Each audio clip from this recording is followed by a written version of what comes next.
Okay mga kababayan, Chris Ulo po at welcome back po ulit dito sa ating YouTube channel. Nako, ito mga kababayan kayo'y magugulantang masyasyak ho kayo rito sa maririnig nyo. Dito ho sa update ho ng missing sa Bungero case. Alam naman ho natin mga kababayan nung nakaraan, ito hong si alias Totoy, si Dondon na Pagidohan. Tama ba? Medyo nalilito ko siya pagbigkasyo ng kanilang last name eh. Dondon Pagidohan, no? Alias Totoy. Nung nakaraan ho, meron hong ginawang press conference ito. Kasama ho niya ang mga naiwang pamilya ng biktima ng missing sa Bungero. Ito ho, yung mga asawa, mga nanay, tatay, nung mga biktima ng missing sa Bungero, di umano'y dinukot, tapos pinatay, tinapon dyan ho sa Taalik, at ito raw ay yung mga gumawa ng pagnanakaw, pandudugas ho sa isabong, o ano man kung ano-anong usapan ho dyan. At medyo yung press conference ho na yun ma-emosyon. No, talagang makikita nyo ho dun sa video, ito si alias Totoy talagang tumatayo pa at nagagaganyan pa parang flip-topper At makikita nyo rin ho mga kababayan, ito hong pamilya na naiwan ng biktima ng missing sa Bungero, ma-emosyon din, ma-emosyonal. At kung ano-ano ho sinasabi sa mga allegedly di umano'y mga suspect dito sa missing sa Bungero sa pangunguna ho ni businessman Mr. Atong Ang. Kung ano-ano mga sinasabi. Meron pa ng video parang pinagbababato si Mr. Atong Ang, tapos umiiyak sila kung ano-ano sinasabi nila kay Mr. Atong Ang. Meron dito yun Saan na ba yun? Ano yun ano yun yung video na binabato nila si ito yata yun. Yung picture. Ayan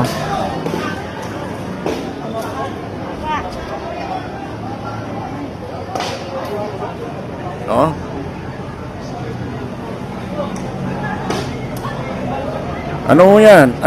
Picture ho ni Mr. Atong Ang. Nakalagay, mamamatay tao. Pinagbababato ng itlog.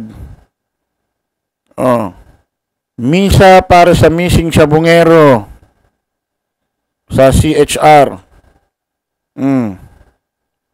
Ayan sa Human Rights yata.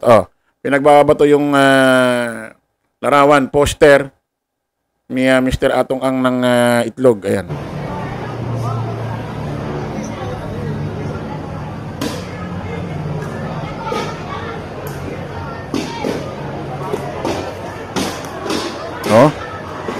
Grabe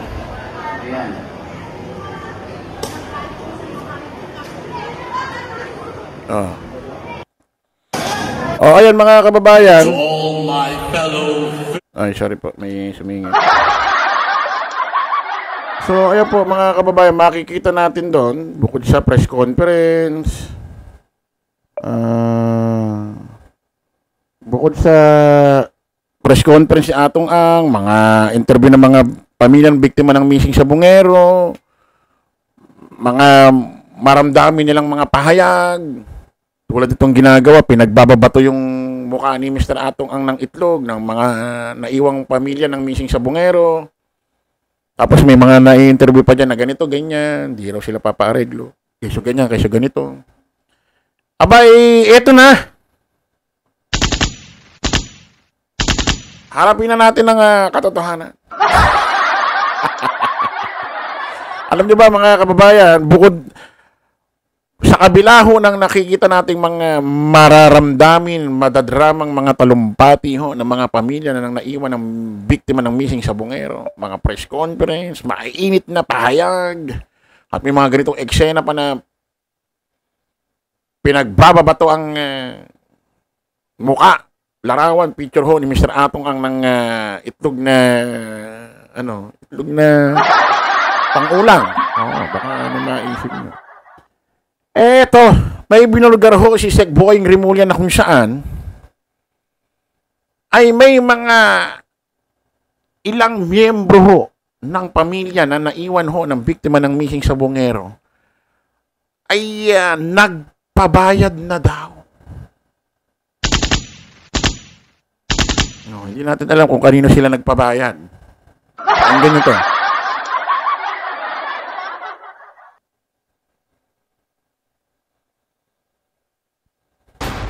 Kinumpirma ng Department of Justice na nakipag-areglo na umano sa kaso ang ilang mga kaanak ng mga nawawalang sa Bungero. Ang balita. Putik na yan. Sabi pa ng mga ibang pamilya nang naiwan ng missing sa Bungero, nagpapasalamat sila dito kay Dondon Pagidongan alias Totoy dahil sa ilang taon ay lumabas na raw ito at milagro daw ito. At dinilig na raw sila ng Diyos ang kanilang mga panalangin. Hindi naman natin sinasabing si Mr. Atong ang mastermind dito. Ang mahirap na ito, kanino sila nagpabayad?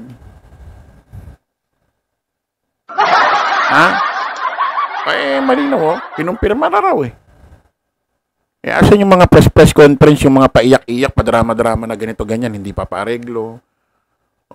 Tapos, hindi daw nila gagawin yun dahil kawawa naman daw si alias Totoy, si Dondon Pagidongan. Ang mangyayari nito, ano mangyayari kay alias Totoy Pagidongan? Ano na to? Naku po, naloko na. Mukhang maiiwan sa ere ito si Dondon. Pakinggan natin.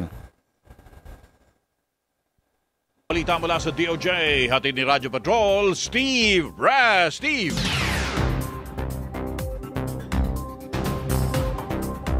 Steve? Yes, Tony, hindi pa alam ni Justice Secretary Jesus Crispin Rebulla kung magkano ang natanggap ng ilang pamilya ng mga nawawalang sa Bungero na umuray nakipag-agreglo sa kaso ng missing sa Bungeros. Sa press conference sa DOJ, sinabi ni Remulla na may mga balita silang natanggap na inayos o inareglo ng kabilang panig ang ilang mga kanat ng mga biktima pero wala pa silang hawak na sinumpang salaysay sa ngayon. Nako po. Ang pinakamabigat dyan ay hindi maaaring ang taong maraming pera ay magsasabi kung sino ang pwedeng mabuhay at sino dapat mamatay.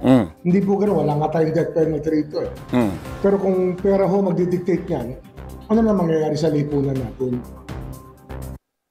Narinig niyo yun. Dito sa ating mundong ibabaw, maganda yung sinabi ni Sec Boying Rimulya. Hindi paramihan ng pera to na kung marami kang pera, hindi ka mamamatay, ganito, ganyan. Ang problema rito, itong mga pamilya ko ng missing sa Bungero, nagsampang na ho ng patong-patong na kaso sa iba't ibang personalidad na allegedly di umano ay sangkot dito sa missing sa Bungero case. Paano yun? Iuurong nila yung demanda. Tapos gagawa sila ng bagong statement. Ako po, si ganyan, inuurong ko na po ang aking demanda sa kadahilan ng ganito, ganyan, busy kami, ganito, ganyan. Siyempre, hindi naman nila babanggitin niya na may natanggap. Hindi naman nila sabihin yan. Kung ano nang magiging dahilan. Gusto na namin ng tahimik na buhay. Dahil mayroon na kaming bagong bahay. Nako po, naloko na. Mahirap na ito. Nagagamit pa, baka, nagagamit si Mr. Atong Ang na mastermind ganito. Yung pala iba naman. Para hindi na lang masangkot ang kanilang pangalan, sila na lang yung nakikipag-areglo. Tapos ang nagmumukha pang nagbibigay ng areglo, si Mr. Atong Ang pa. Nako po. Naloko na. Asan yung mga paiyak-iyak, yung mga drama-drama? Asan na yung mga pabato-bato pa rin sa larawan, picture ni poster ni Mr. Atong Ang? Nako po, ano kaya masasabi na ito ni alias Dondon Pagidongan? Ano kaya mangyayari dito? Sa kasyong ito. Kung may mga nagpa-areglo na dyan, baka maingit na yung iba. Baka magsigayahan na. Baka sabihin, wala, andyan na yan, nangyari na yan. Pasa Diyos na lang natin. Ha? Sa Diyos na lang natin. Yan na natin. Diyos na ang bahala.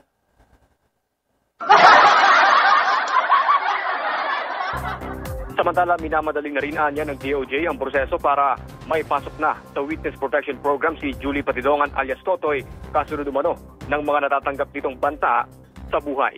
At yan ang balitang kumpirmado, sigurado ito. Okay mga kababayan, kumpirmado ho dito sa balita ho ng DCMM Teleradio at dito kay Sec Boying Crispin Remulla, may mga pamilya na ho ng biktima, naiwan ng pamilya ng mga naiwang pamilya ho ng biktima ng missing sa Bungero na nagpaareglo na. Pero hindi pa ho nila hawak ang statement. Kasi magbibigay sila ng statement, uurong yan sa demanda Naku, magkano kaya, no?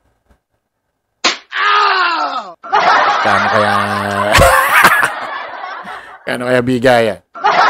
Okay mga kababayan, kita-kita ulit tayo sa panibagong vlog. Bye-bye. Ang Radyo Patrol, Steve Raz, DZMM. Maraming salamat, Steve. Dito pala ako pipindot. Thank you.